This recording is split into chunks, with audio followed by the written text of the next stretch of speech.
कितना दुर्भाग्य है कि कश्मीर में हाल ही में अनंतनाग में मटन मार्तंड के पास सांस्कृतिक दृष्टि से भर्गशिखा देवी का तीर्थ कुछ आतंकवादियों ने या अलगाववादियों की शह पर फिर से क्षतिग्रस्त किया गया है, उसे तोड़ा गया है और उससे एक मैसेज ये दिया गया है सरकार को, कश्मीरी पंडितों को, कि कश्मीर में जो हालात आपको लगते हैं सुधर गए हैं, नहीं सुधरे हैं।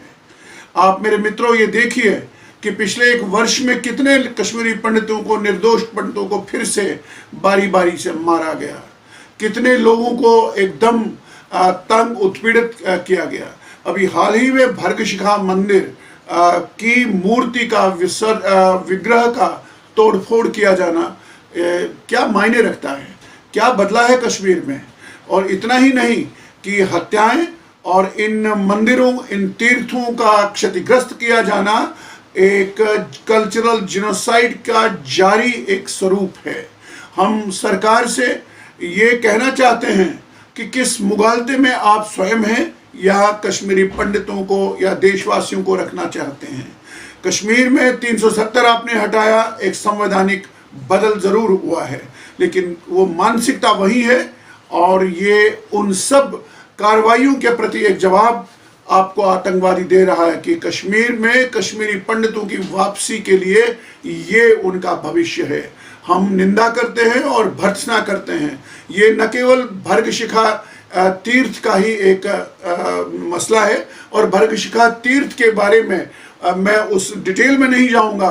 मार्तंड का एक महात्म्य है, उसमें उसके महत्व को रेखांकित किया गया है। ये न केवल उस एक तीर्थ की बात है, कई बांडीपुर जिला में भी एक मंदिर में ऐसा किया गया है। क्या ये देखने की जरूरत नहीं है सरकार को कि ऐसा क्यों हो रहा है, इसका मायने क्या है, इसका आशय क्या है। परम कश्मीर उन सब लोगों से भी ध्यान आकर्षित करना चाहते हैं जो लोग सरकार की शह पर या खुद अपनी उसके पहल पर कश्मीरी पंडितों को वापस जाना चाहिए। वहाँ हालात बदल गए हैं, एक जगह, दो जगह, चार जगह जाएंगे। क्या ये उनके लिए भी आंखें खोल देने वाली बात नहीं है?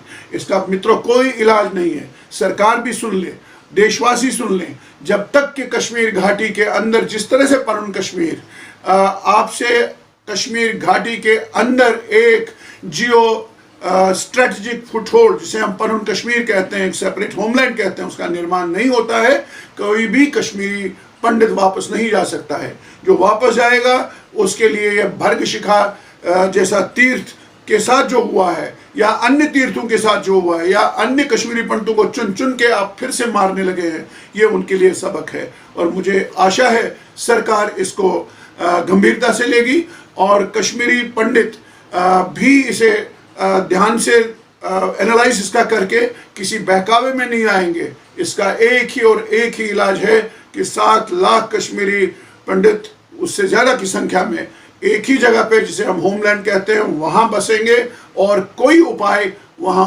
कारगर नहीं सिद्ध होगा। इसको इग्नोर करना अपनी मौत को फिर से बुलावा देना है।